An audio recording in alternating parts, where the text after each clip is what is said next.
Good afternoon. Thank you for joining us. We are very excited to offer a fair housing rights training for Latine Latinx communities.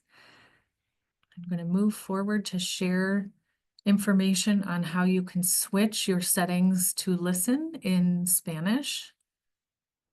There's also instructions in the chat in English and Spanish as well. My name is Liz Keegan. I'm the Director of Education and Outreach here at the Fair Housing Center of West Michigan.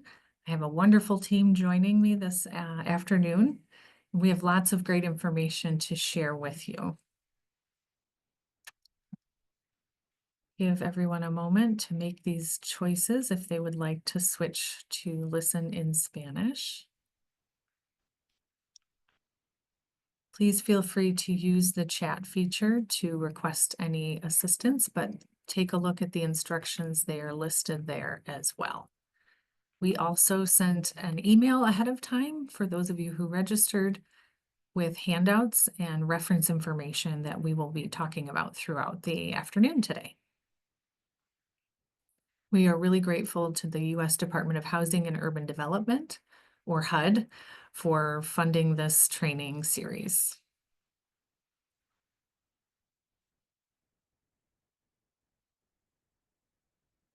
So you are all muted and your cameras are turned off, so we cannot see you or hear you. So please do use the chat. We kindly request that AI note-taking or transcription bots not be used during our trainings. This may affect your access to the class as we will remove and disable those services. We are recording this session and we will make it available online after the class.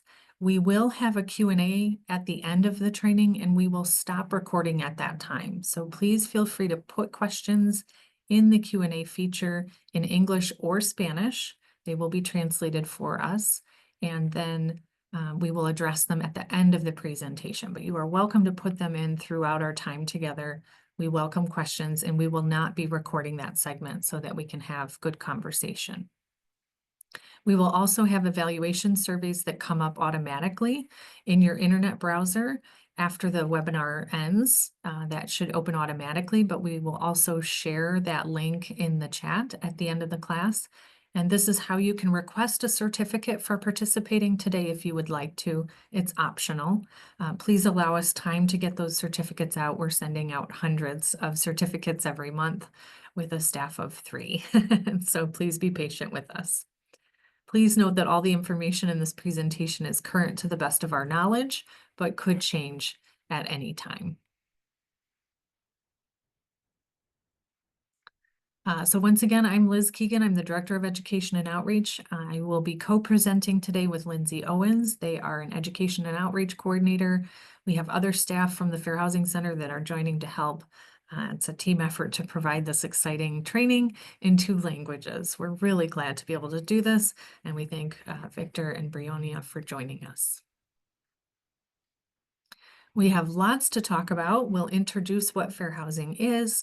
We'll talk about what fair housing laws and protections are in place before taking a closer look at national origin discrimination, discrimination and protections based on limited English proficiency. We'll talk about harassment in housing and criminal background screening before taking a quick look at lending, sales, and appraisal discrimination. And we will close with some information on how people can get involved in assisting us with investigations through something we call testing, and how you can report housing discrimination to our Fair Housing Center. And then we'll transition to the Q&A, as I mentioned. We will stop recording at that time. I do want to just share a content warning. The training does include real-life examples of housing discrimination and other incidents that may be traumatizing or difficult to hear and discuss. So please prioritize yourself and step away if you need to. In terms of the language that we use, we are a civil rights organization. We are aware there's not universal agreement on the appropriate race or ethnicity labels for diverse populations across the country, or even on whether or not particular labels should be capitalized. We intend to be inclusive in all cases rather than exclusive, and in no situation do we mean to diminish the significance of the viewpoint of any person or to injure anyone or any group through our terminology. When using data, resources, references, or quotations, we will use the source terminology. A little bit about the Fair Housing Center of West Michigan. We abbreviate that to FHCWM. We were founded in 1980 in the greater Grand Rapids area. We are a private nonprofit organization. Our mission is to prevent and eliminate equal housing discrimination, to ensure equal housing opportunity, and to promote inclusive communities. We're very passionate about our work because where you live directly impacts how you live. The housing market is very difficult. There's limited options. There's issues with quality and affordability. So freedom of choice, free from discrimination that is illegal, is incredibly important. And thank you so much for all of you taking the time to join us here today. We do provide education and outreach. We accept allegations of housing discrimination, and we assist with fair housing complaints and resolutions. We are not an enforcement agency, but we do partner with the enforcement agencies and mechanisms that are available to enforce fair housing. We are not attorneys. We cannot provide legal advice, therefore, since we do not have practicing attorneys on staff. So the information provided today is for educational purposes only. We have a growing service area. We are in the green, the teal green on the map here, kind of the Grand Rapids area across to Holland and northward, all the way up through the Upper Peninsula. There are other fair housing centers that we're happy to connect you to across the state of Michigan, but we're also happy to be your first stop for requests for fair housing information. These are links provided in your handouts to the fair housing centers, the traditional fair housing centers that are located in Detroit, the Ann Arbor, Ypsilanti area, Kalamazoo, and of course us in Grand Rapids. So what is fair housing? As I mentioned, it's very difficult to limit and define fair housing in terms of a lot of what's available on the housing market does feel restricted and unfair. However, we really have to focus on what is illegal and what the laws allow for in terms of protections. There are layers of fair housing laws at the federal, state, and local level. They set out a group of populations that we call protected classes. So it's illegal to treat someone differently if they are in a protected class and they are seeking to partake in a housing transaction, whether it's rentals, sales, lending, or even insurance. We have found discriminatory insurance. We also see land use and zoning implications, and we'll give case examples to further illustrate all of that, of course. Fair housing laws can create gray areas, so we encourage you to reach out with questions and we'll do our best to provide information to you. The list of protected classes has been growing. The federal list on the left is protections that exist anywhere in the United States, and they have been in place for some time. We have race, color, meaning skin color, national origin, of course, we'll focus on more today, but that's inclusive of where someone is from, their ethnicity, their ancestry, if they speak with an accent, etc. Sex, religion, physical and mental disability, and families with children are also protected classes across the country. Any housing that is operated, funded, or financed, insured by HUD, the U.S. Department of Housing and Urban Development, is subject to the Equal Access Rule, which prohibits marital status, sexual orientation, and gender identity-based discrimination. Now, here in Michigan, we have those same protections across the state. So we have a slightly bigger umbrella and a longer list of protected classes. So if you have housing in Michigan, they should not be discriminating on the basis of whether or not somebody is married, which is marital status, age, with the exception of 55 and older and 62 and older communities. Sexual orientation, gender identity, and gender expression are new protections that went in place a year ago in Michigan. And we have new protections coming online in April that I will talk about around source of income. And local laws may vary. We are happy to help with that. We have West Michigan local laws on our website, but cities that have expanded protections at the local level in West Michigan include Grand Rapids, Wyoming, Kentwood, and Holland, as well as East Grand Rapids and Traverse City. Generally in Michigan, you're going to find all types of housing are covered by law, whether it's apartments for lease or rent, opportunities in homeowners associations or condos associations. We do see some discrimination in those places because oftentimes they are not versed in fair housing and actually aren't required on the rental side to know fair housing. So that's why we do see a lot of discrimination in rentals. Mobile home and manufactured home developments are covered. I mentioned insurance is covered, but shared living, rooming houses, college residence halls, co-ops, transitional housing programs and some housing shelters for homeless are also covered. And then public housing authorities who operate housing, like a housing commission, for example, are all covered by fair housing laws. So they should be not discriminating in terms of the housing and the programs that they offer.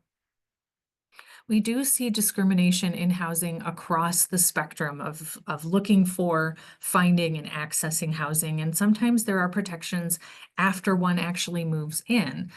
But it has to be tied because of a protected class. So the behavior, the difference in treatment, the changes in what's happening have to be because of all of those protected classes that we looked at. So one of the first questions we at the Fair Housing Center ask ourselves is, who is protected? And then how are they being treated differently?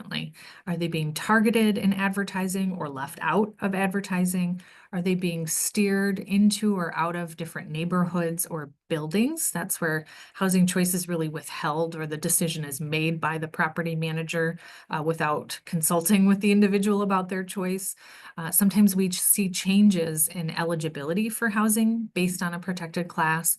We see illegal questions on applications or illegal policies, different terms and conditions applied because of a protected class.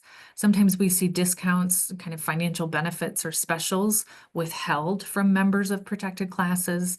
We've seen discriminatory maintenance issues where maintenance services that are included with the rent are not provided equally across the board. They're limited, for example, maybe because of families with children. They don't get the same quality of maintenance. That would be a fair housing issue. If it's a housing provider who simply is not good at providing maintenance and doesn't upkeep all the properties, that doesn't make it a fair housing issue anymore because it's not one protected class. So we understand how that can be a little bit confusing. People should have equal access to the amenities that come with housing. If there's a community room, if there's a pool, anything that comes with paid rent, they should have access to it. Unfortunately, we've also seen an uptick in harassment, which includes sexual harassment, but also intimidation based on protected classes. And we will talk more about that later in our training today. So the application of fair housing law is really premised on difference in treatment. How is someone being harmed or treated negatively because of a protected class? So we encourage advocates to look for any differences in treatment based on a protected class, and we ask that the housing industry provide equal treatment to the best of their ability across all protected classes in order to comply with fair housing laws. So it's really making sure that equal access to housing opportunities and the services related to housing is upheld across all protected classes. And that may change based on the geography, where the housing is located, and it may change based on how the housing is funded. If it's federally funded, there's often more of an obligation to do more to uphold fair housing. And then in the private market, there's a lot of fair housing laws that also require that equal treatment. So it's our job to listen and help understand which laws apply, help identify any housing discrimination that comes up, and then help navigate what next steps somebody might have if they are experiencing housing discrimination. So again, just a reminder, feel free to put questions in the Q&A, and we will circle back to those at the end of the training. So we have lots of examples to kind of illustrate what illegal discrimination can look like. I think there's a belief that a lot of discrimination is based on race and it happens in rental housing, but it really happens across the entire spectrum, and it happens on multiple bases of protections. Sometimes it can be discrimination on the basis of national origin and the fact that they have a family or that they are also a person with a disability. So we see all types of different cases. This is just a series of examples of signs of discrimination. If you are not allowed to see a home, or there's a sign up, but you're told it's not available. The question is it really off the market, or is this just discouraging you from pursuing that opportunity? you get different or conflicting information from another applicant of a different race who's able to move forward and secure their housing choice, or they are not required to go through background checks and asked about security deposit information. You're steered to certain neighborhoods, communities, or buildings. Oftentimes this happens in sales, but it can happen in rentals where there's a belief that you'll feel more comfortable with people more like you. Well, anybody has the right to know about all available options that they qualify for, and the housing provider should not remove those choices on behalf of the home seeker. If you're told you won't be safe, the neighbors won't want you there, or the neighborhood is not right for you, that is a sign of possible discrimination. And then again, any changes in price, terms, conditions, or availability between an initial contact where maybe there's no visual observation and then an in-person visit, all of a sudden things start to change.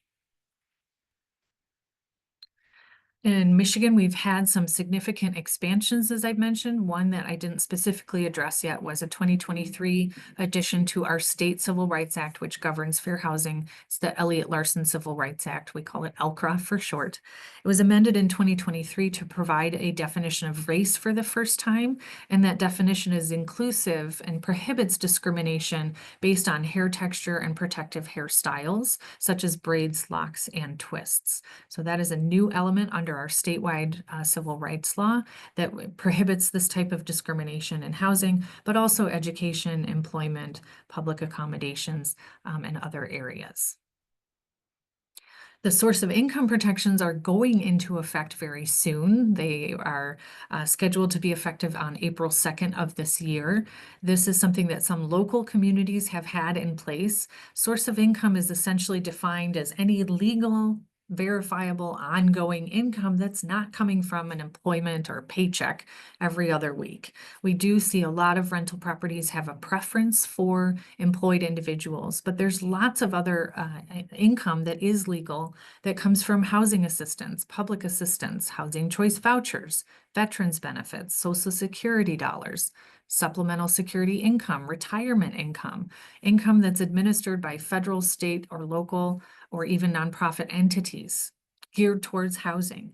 So this is a significant step forward in encouraging housing providers to accept all sorts of income to help people qualify for housing regardless of how they pay for it.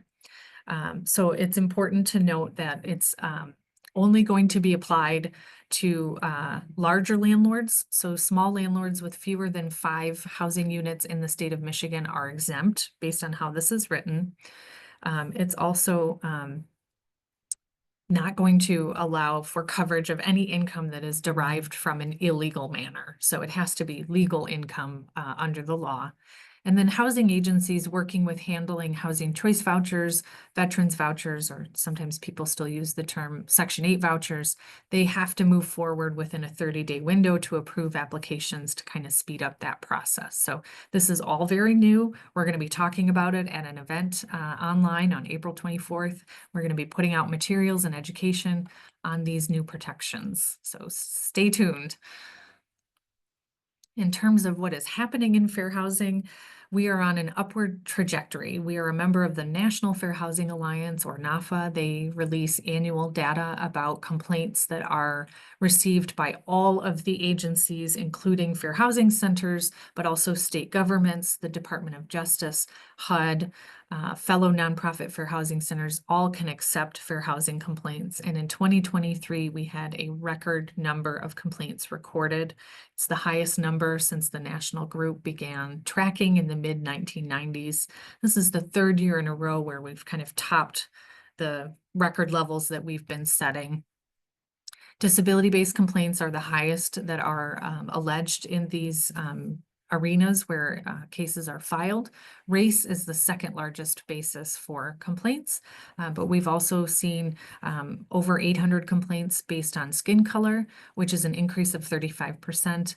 This happens largely in the rental arena, but as we've mentioned, we've also seen that jump in harassment.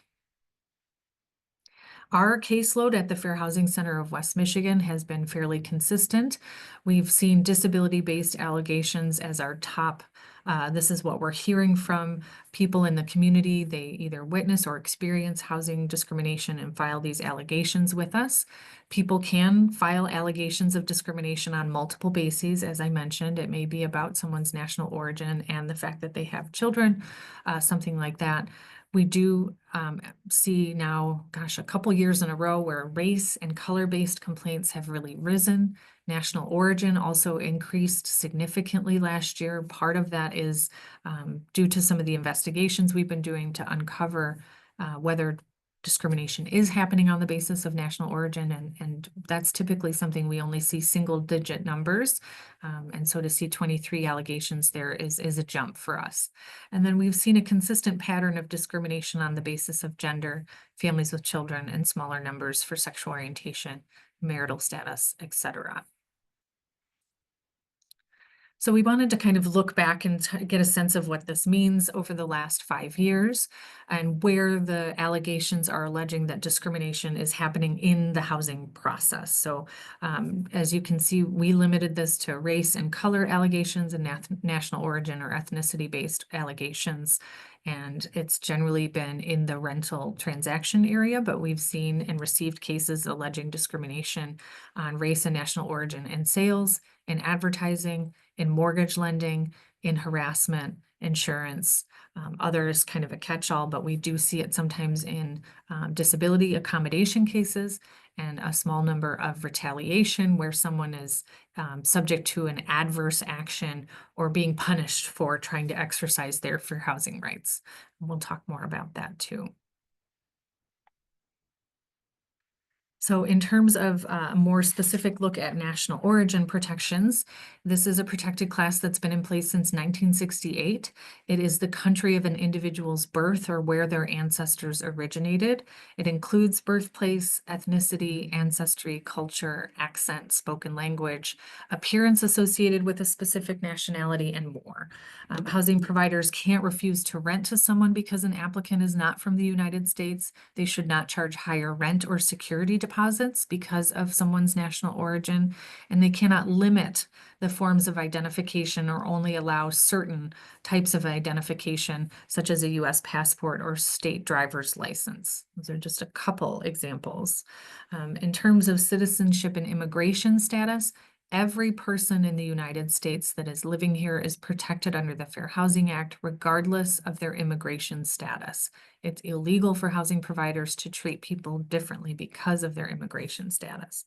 It is not a violation for a landlord to ask for documentation of citizenship or immigration status during the screening process, but they must do it of all applicants. And we would question why that would even be necessary, quite honestly. So it must be part of something that is applied to all applicants and not certain applicants from certain countries or with certain documentation, but not others. So it is something that would need to be done equally and across the board. And we would really need a business justification or would be curious about learning more about why that would be happening. Refugee status is also not protected, but it is, of course, tied, and we do see housing discrimination occasionally on the basis of national origin that is experienced by refugee families. HUD did conciliate a complaint against a housing provider who allegedly failed to renew the leases of Burmese families on the property because of their national origin, and then instituted allegedly a policy that they would no longer accept rental referrals for refugees from a local program who had been placing refugee families across the community for years. Three families were notified that their leases weren't being renewed because of alleged lease violations. The investigation showed that only Burmese tenants got those non-renewal letters, even though the company had similar concerns and issues with other tenants. The complaint was settled through an agreement, which included $12,000 in donations to the refugee program from the property, and of course, training and new policies.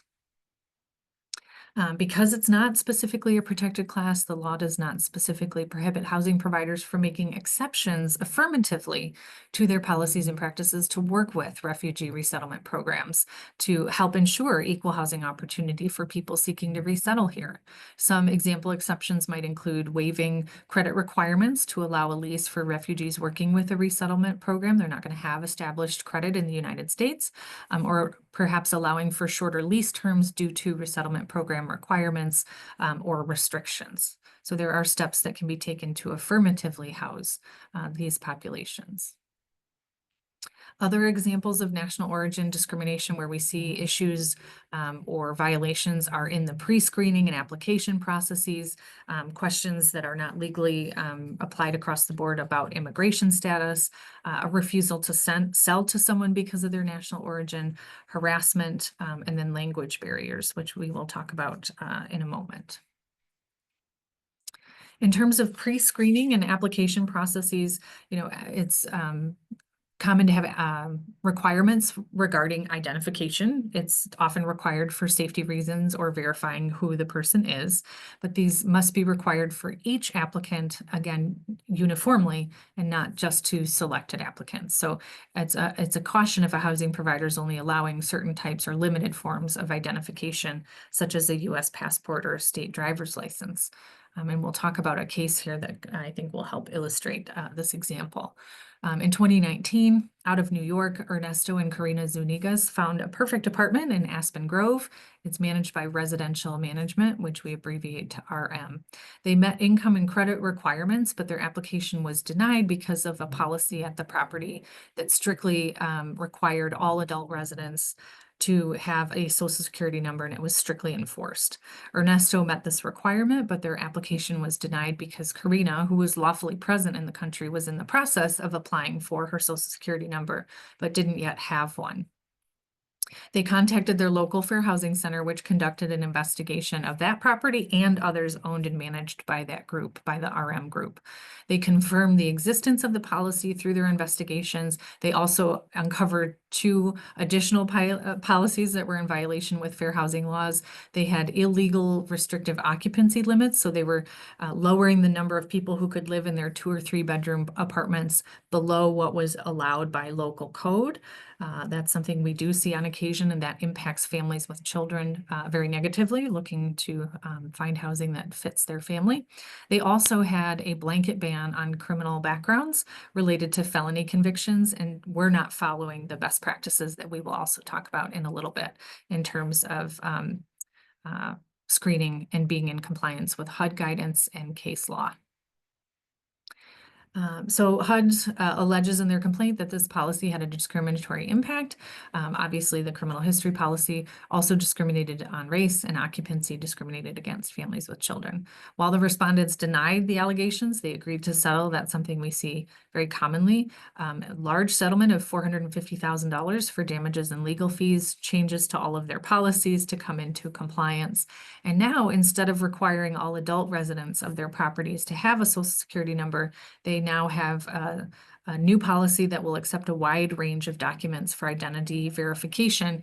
And this has become something of a best practice that gets shared across the country for companies to open up their identification requirements. And you can see here, this sample policy is that they will accept many forms of identification for adult applicants. And so again, this is something that is included in your slides in the handouts that we sent by email, but we can also provide a copy of the case and the sample policy, which is included in the settlement, in case that's ever helpful to have as a reference. But a much more open policy and a much longer list of acceptable identification. Another case out of Virginia, this was another groundbreaking case. This was a mobile home park in Virginia that began enforcing a policy that had been on the books but was previously unenforced, requiring all occupants there to document their legal status by presenting an original Social Security card, a foreign passport, a U.S. visa, or an arrival departure form. Under the policy, the park wouldn't renew leases and would pursue eviction for any tenant with 1 or more occupants who didn't provide that required documentation. Previously, the park really only applied the policy to the leaseholder, but started enforcing the policy against all occupants over the age of 18 in mid-2015. Tenants who were not in compliance were given 21 days to quote unquote cure the violation, or 30 days to vacate the lot. Further, the park converted their leases into month-to-month leases with an additional $100 fee each month for non-complying tenants that didn't move out. In mid-2016, they raised that fee to $300 a month, excuse me. At the time, Latinos comprised almost 65% of the undocumented population in Virginia, and they were 10 times more likely than non-Latinos to be adversely, negatively affected by this policy. 4 Latino families sued the park and management company. When one family tried to renew their lease, the landlord demanded the wife provided proof of lawful immigration status and even sent a staff person to search through their home to look for her documents. The staff told the family that they did not want undocumented immigrants to reside at the park because they, quote unquote, might be criminals, according to the complaint. The Legal Aid Justice Center filed on behalf of the 4 families, and they won a first-in-the-nation precedent-setting decision at the Fourth Circuit Court of Appeals, affirming that tenants without documentation in private housing are protected under the Federal Fair Housing Act, as we've shared, and that requiring proof of immigration status is a violation. This is an example in West Michigan. This was a series of flyers and information circulated on the lakeshore in response to a farmer seeking permission to build 17 units to house migrant labor workers on the property. And so a lot of fear mongering, a lot of inaccurate information, alleging that everyone will have an increase in criminal activity. It was a threat to, the safety of the neighborhood. It was all baseless, but it really raised a lot of community conversation, some negative, some positive in terms of how this project was received and how it was fought against by the community. And thankfully, the Planning Commission got some education and was able to work with the farmer making the requests. But this is an example of some of the barriers and I think kind of the not in my backyard attitude that people can have when they're not understanding, the real situation, and that this is not at all what would happen. Okay, moving forward, keeping an eye on time, I'm going to pass it over to Lindsay Owens, our Education Outreach Coordinator, to talk about harassment. Hi there, everyone. Thank you, Liz. We're now going to take some time to focus on harassment under fair housing laws. So the Fair Housing Act prohibits coercion, intimidation, threats, or interference with any person in the exercise or enjoyment of rights protected by the Act. This includes subjecting someone to harassment because of their race, national origin, or other protected classes under law that causes the person to leave the dwelling or abandon their efforts to secure the dwelling. Under the Fair Housing Act, there are 2 types of prohibited harassment, including quid pro quo, or this for that, and hostile environment. Retaliation is also prohibited under the law. Tenants who harass other tenants can be held liable, as well as owners, property management employees, and agents who harass tenants.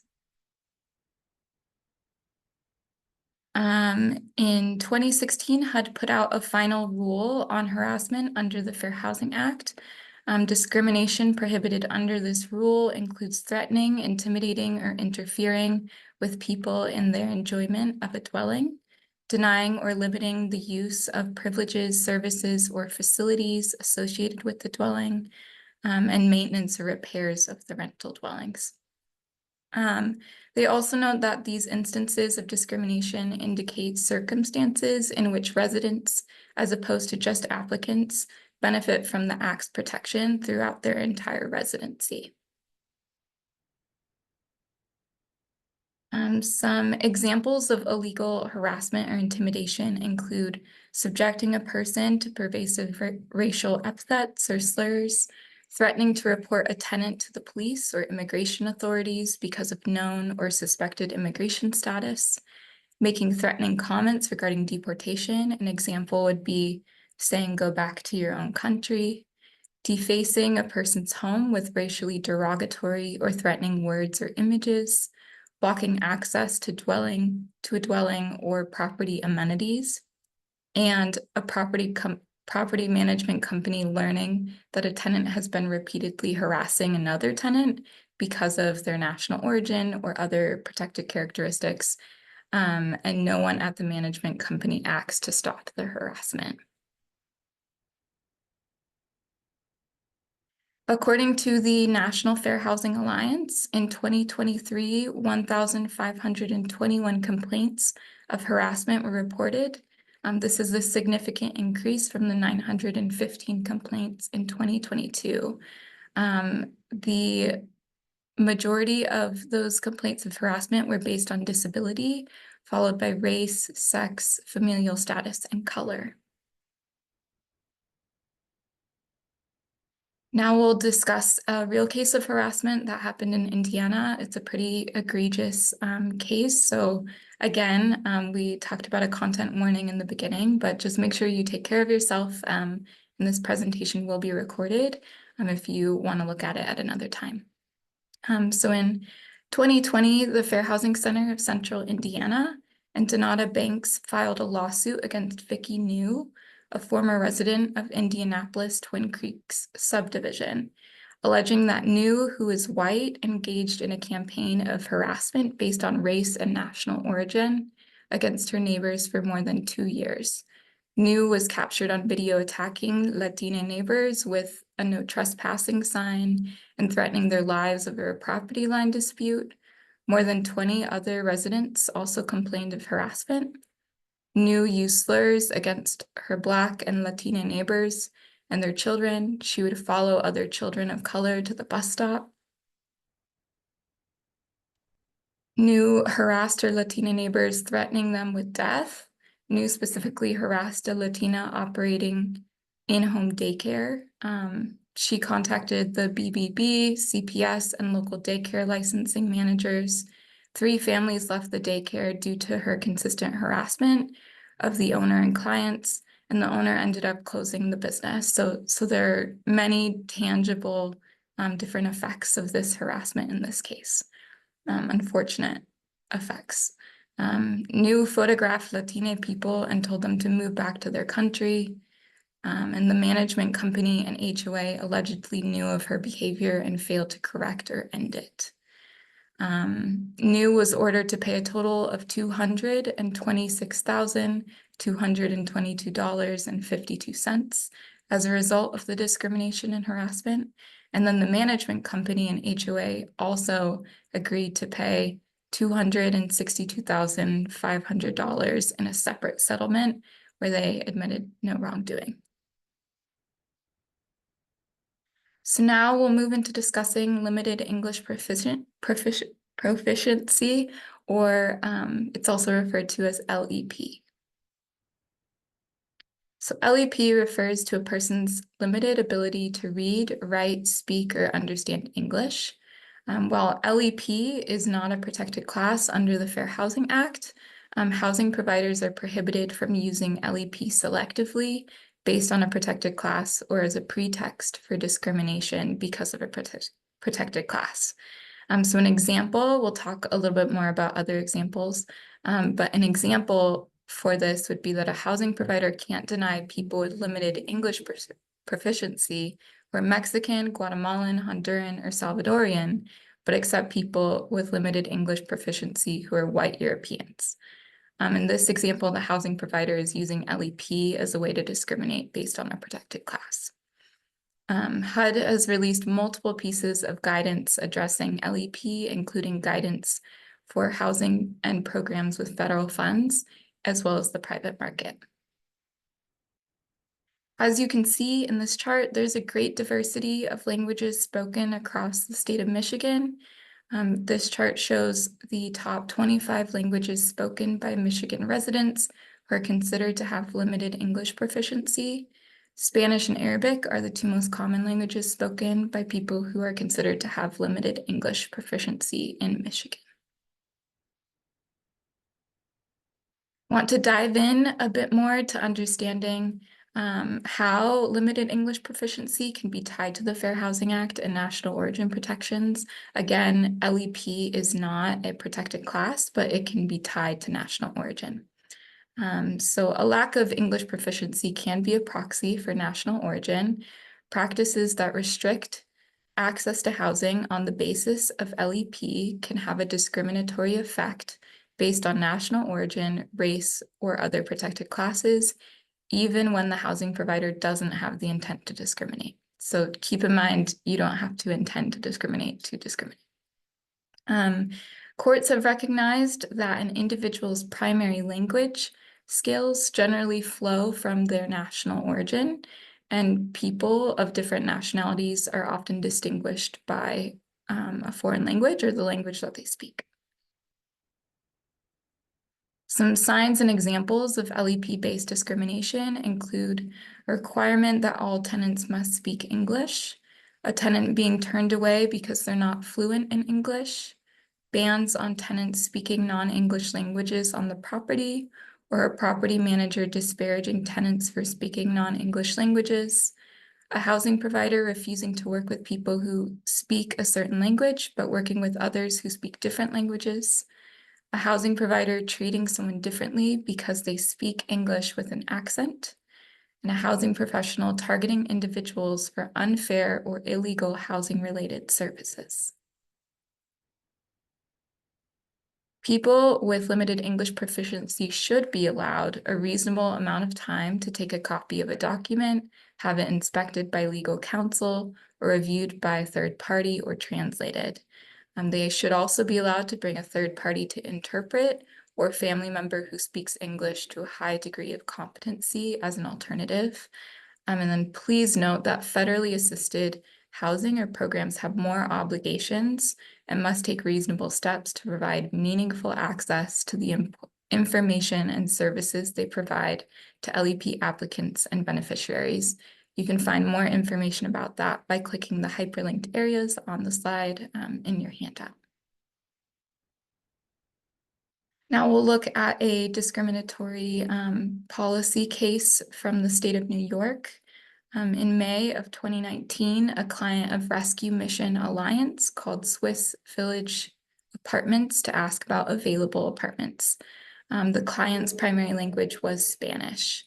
The RMA caseworker took over the call after the client had trouble speaking with the rental agent who answered.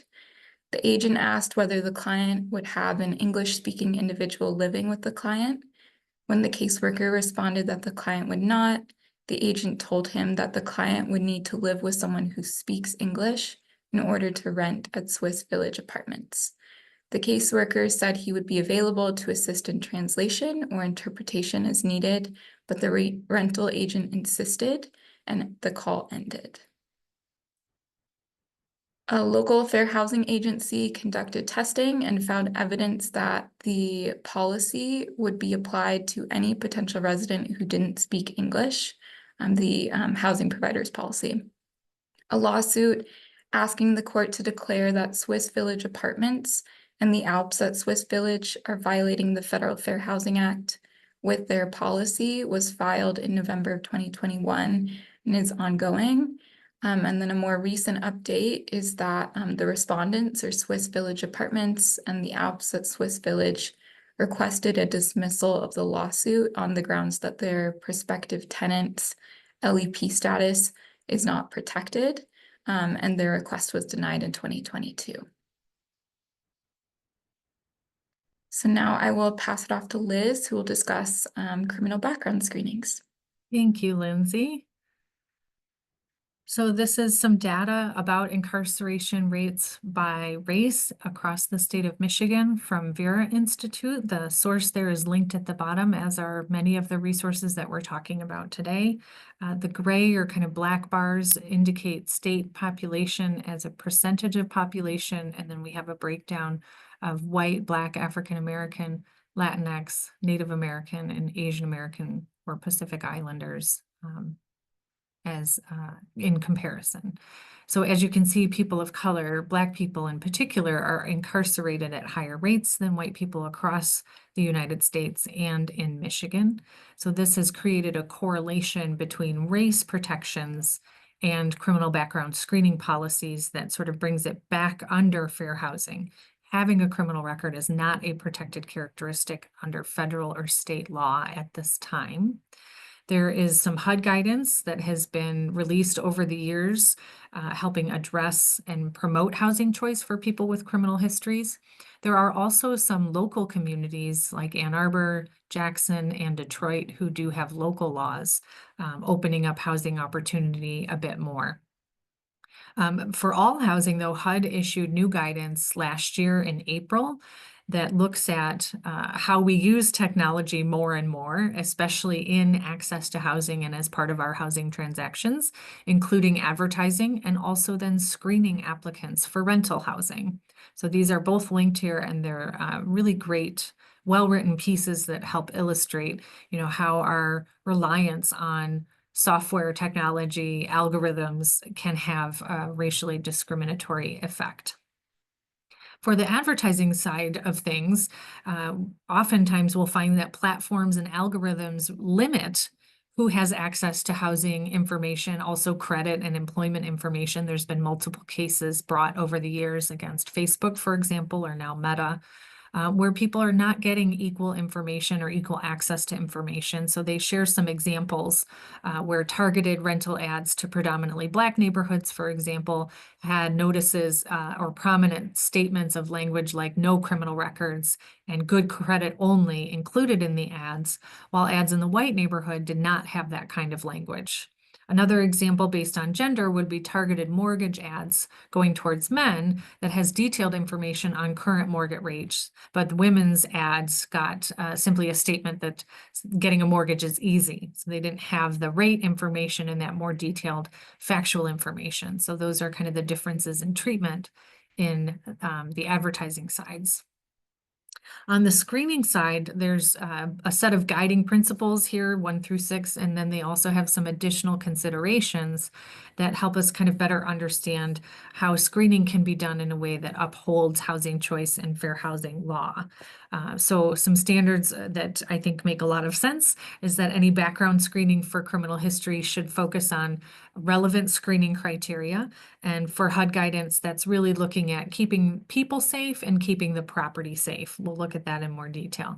But housing providers should really only use accurate records, which is a problem, and also follow their policies consistently and be transparent about what their policy is and be transparent with applicants. They should also allow for an exchange of information or for people to challenge negative information that may come up on a screening report. And then any properties that are using third-party screening companies, which has become fairly common to kind of outsource that element, those companies need to be making sure that their software and the recommendations coming out of their programming are in compliance with fair housing. This guidance also highlights common screening areas where there's an unjustified discriminatory effect on some of the protected classes, including race, color, and national origin, but also persons with disabilities, women, families with children, survivors of domestic violence. And those areas are credit history, eviction history, and criminal records. There's a lot more to this, and if you're interested, I highly recommend you read through this document. I think it raises some really good questions. It helps us better understand why these screening tools were put in place and what impact they have on these populations. And for credit history, essentially that's something that was established to evaluate the likelihood of someone defaulting on a loan. And how does that help us understand if somebody is going to pay their rent and be a good tenant? There's really not been any studies that have established that it is helpful. So is there another way we can access information to help us evaluate whether somebody will pay their rent? Well, we could do income verification instead as an idea. For eviction history, there's a lot of flawed data in the eviction systems. They come from court records that are not often updated. They are not accurate. I think a study found 22% of records were found to have unclear information or were not accurate. So that's a huge percentage, and it's a big barrier for a lot of people who have gone through an eviction. And so alternatives are really, what do we need to know about this eviction to find out if they can be a good tenant now? What could we do? Well, we could ask why, when, what were the circumstances, what has changed since that happened? And then, of course, evaluating criminal records and background screening. So we'll look at that a little bit more specifically in detail, kind of looping back to the other case law and HUD guidance that has helped establish what criminal background could look like. And this is kind of rewritten in the framework of advocacy. So policies should be written and available to all applicants. Once in place, the policies should be applied equally across the board. People should be given information about the criminal record and also given the information that comes up in that screening so that they can review it, correct wrong information, or provide that explanation of what happened. They also state in HUD guidance that people should not be evicted for criminal activity only unless it's a last resort and after they've had an individualized assessment or had that exchange of information. No one should ever be evicted because they were a victim of a crime, according to the HUD guidance. And also tenants' guests should not be banned from visiting based on the guest's criminal involvement. So those are all standards from HUD. On the procedural side. On the policy side, if there is a policy at all, it should focus on the nature, the severity, and recency of criminal conduct. So what was it? How bad was it? How long ago was it? Policies should really accurately distinguish between criminal conduct that is tied to resident safety or property safety, as I mentioned. So homicide, sexual assault, and arson versus criminal conduct that is not tied to those areas like gambling, prostitution, tax, or cyber crimes. Policies should avoid automatic denials based on a criminal history, blanket bans like a no felony policy or lifelong lookbacks, and should look at convictions only and not arrest records. So one of the fact sheets that we provided in the handout email goes into a little bit more detail of all of this. So we just wanted to highlight some of the points that we think are helpful from an advocacy point of view. I also want to share a case that HUD charged out of New Hampshire that is kind of illustrates retaliation and interfering with a tenant's fair housing rights. This is something that caught my eye. It's a long-term tenant who did file a fair housing complaint separate from this retaliation piece. And in retaliation, the landlord and the property manager conducted a background check on the tenant who had been there for several years already, which was contrary to their usual practice. So they made an exception, ran a background check, and then sought to evict this tenant based on a long ago event that the background check turned up. He's a Hispanic male. He's been there since 2019 with his minor child. He filed that complaint in June of 2023. The respondents, as required, submitted their answer to HUD in July. However, in November, he was notified that his tenancy was being terminated for materially false statements made on his rental application. Remember, that was back in 2019, that were recently discovered when that background check was completed. It alleged that he failed to disclose a conviction for reckless road endangerment from 2005 when he was 19. So the respondents had filed that eviction action in court against him. The tenant rightfully told his HUD investigator what was happening and that in his opinion, he was being retaliated against by having this background checked, being conducted 4 years after he moved in and against their standard practice. HUD amended the complaint to include that claim of retaliation, and the respondents actually told HUD they don't do complete background checks on residents. However, they did one because of his June complaint. So they admitted, that this was tied to him exercising his fair housing rights. So the state court upheld that the eviction following his report to HUD is a violation according to state law. It also would have found that the tenant had provided credible testimony and in fact had disclosed his criminal record to the rental agent back in 2019 with his application, and the rental agent told him not to worry about it. So this is all illegal in terms of, interfering with people attempting to exercise their fair housing rights and then experiencing further adverse actions like this retaliation. I'm going to turn it back over to Lindsay to take a very quick look. We acknowledge this is going to be very short in terms of highlighting what lending, sales, and appraisal discrimination can look like for the Latine Latinx community. Thank you, Liz. Yes, so please note that we've included a variety of helpful handouts and fact sheets that provide a ton more information than we can cover in this training, including one that provides a historical background on lending, sales, and appraisal discrimination. That's very helpful. So lending discrimination can happen in a variety of ways, including denials, where an applicant's loan was denied due to an applicant's protected class. Discrimination can also happen through redlining, where an applicant's loan was denied based on the location of the dwelling. Discrimination can also happen based on unfavorable terms, meaning an applicant's given less favorable terms of a loan because of their protected class. So some signs of potential lending discrimination include a lender refusing to work with someone, a lender recommending inferior loans, and a lender having minimum loan amounts that are too high. And then some signs of potential discrimination in sales include a realtor who avoids showing you homes in a certain neighborhood, a realtor making assumptions about your preferences, an investor targeting you when you're facing foreclosure, an insurance provider refusing to work with you, an insurance provider refusing to insure your home, and a home agent that makes racist comments about the neighborhood or local schools. And then some signs of potential discrimination in appraisals include an appraisal amount that's lower than expected or lower than a recent valuation without reason. During an appraisal, your property is compared to other lower value properties that are very different in size, condition, or location from yours. A lender refusing to reconsider the valuation. Any written or verbal comments made that refer to race, national origin, or other protected classes of a homeowner or the neighborhood. An appraisal report that has many unexplained errors or inaccurate information, and an appraisal report that includes language such as crime-ridden, lacking pride, or undergoing demographic shift, which have been seen in appraisals before. All these examples in these sections are things to look out for that might be a sign of illegal housing discrimination. And here is a TV program called Our America Lowballed, which discusses appraisal discrimination, particularly against Black and Latine people.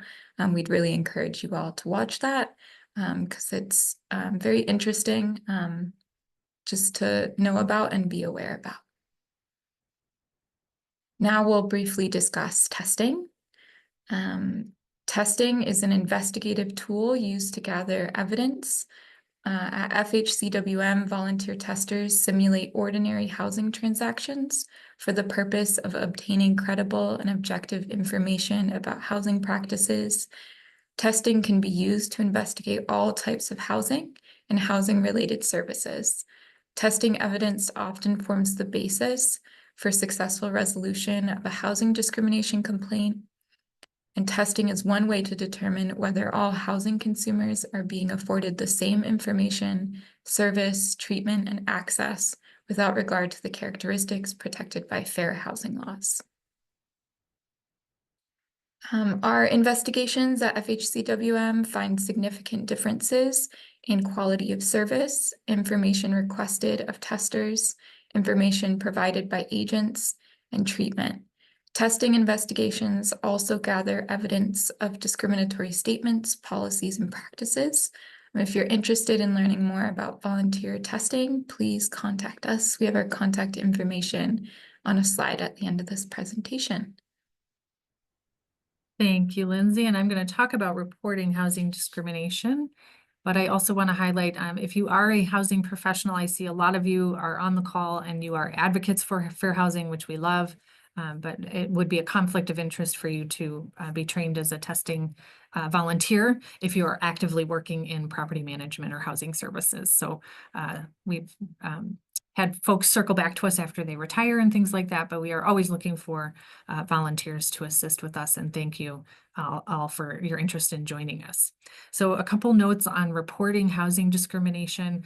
We're really thankful all of you are taking the time to join us today because we really rely on individuals who witness housing discrimination or have suspicions about housing discrimination occurring.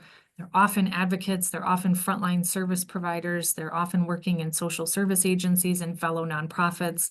You are more likely to hear about it, encounter it, witness it sometimes, and it's critical that it is reported to the Fair Housing Center so that action can be taken to stop it.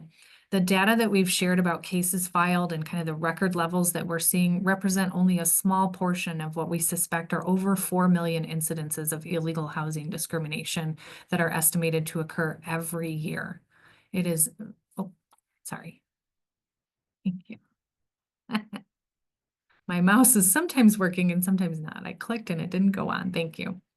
So housing discrimination often goes undetected, but probably more often it goes unreported. It can be difficult to identify it. It can be difficult to document it. So anyone, again, is welcome to report housing discrimination. And especially when we talk about the populations that we're addressing today, we understand that people may be reluctant to report it.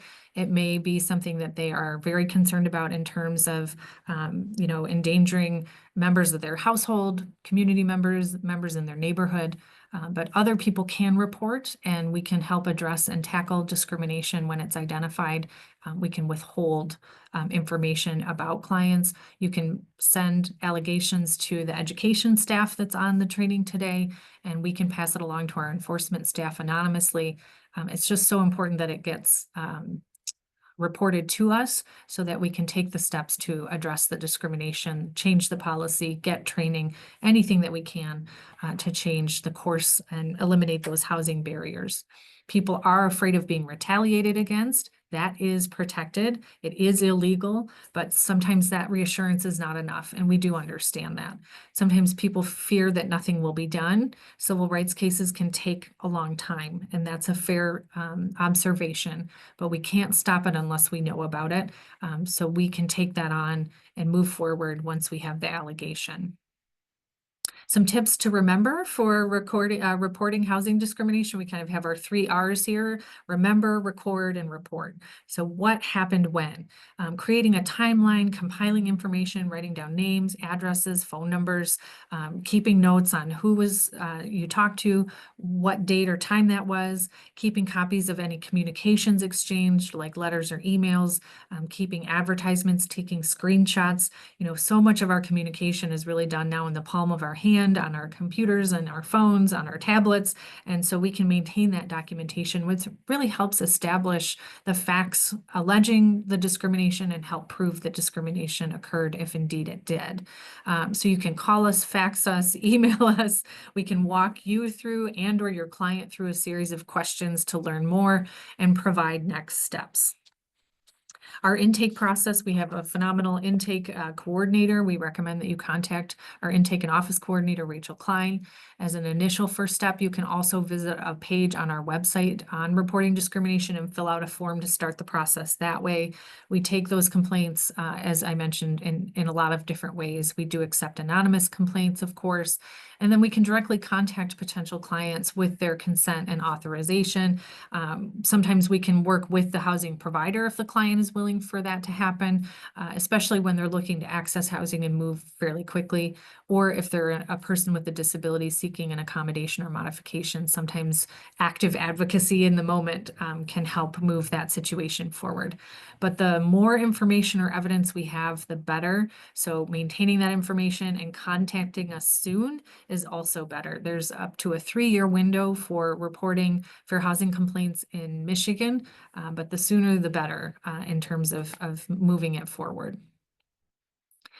Clients have options in terms of how they want to pursue their fair housing rights. They can choose to litigate. We have a list of cooperating attorneys we can approach to see if they would take the case at the federal or state court level. The Department of Justice will take certain types of cases if they're large pattern or practice types cases. They've done a lot of work, for example, with sexual harassment in the last few years, really large cases, one of which we referred out to them.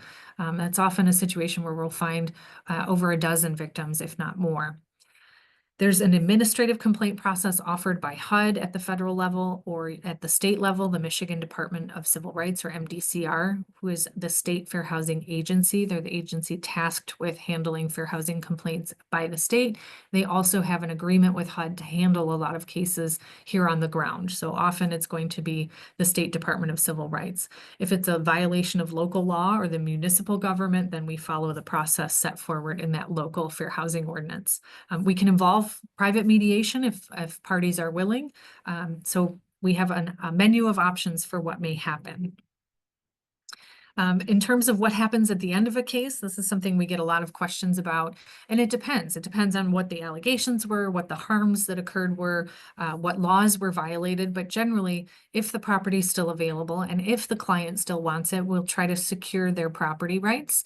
Sometimes the property has been rented or the home has been sold, so we can't do that, especially in a busy housing market. We often will ask for training and training and to get them a better understanding of fair housing, to help them comply proactively. We want to see changes in any discriminatory policies, and we have been able to help some of our victims who have experienced discrimination receive some compensation. Again, it depends on the type of violations that occurred, but those are some of the examples of what might come out of a case or a complaint. So what can you do? Contact us with questions, of course, report housing discrimination, share the information that you learned today with family, friends, colleagues. You can invite us to speak. We have tons of upcoming programming. We have lots of great information on our website in multiple languages. On our resource page, you can filter for languages, including Spanish. But we also have materials in Vietnamese and Arabic, Somali, and Swahili, and Kinyarwanda. We have an e-newsletter you can sign up for. You can donate and become a member of the Fair Housing Center, and you may be eligible to volunteer to join us as a tester. So now we are going to switch gears and go back and look at some of the great questions I know have come in. And so we'll take a moment before we make that transition.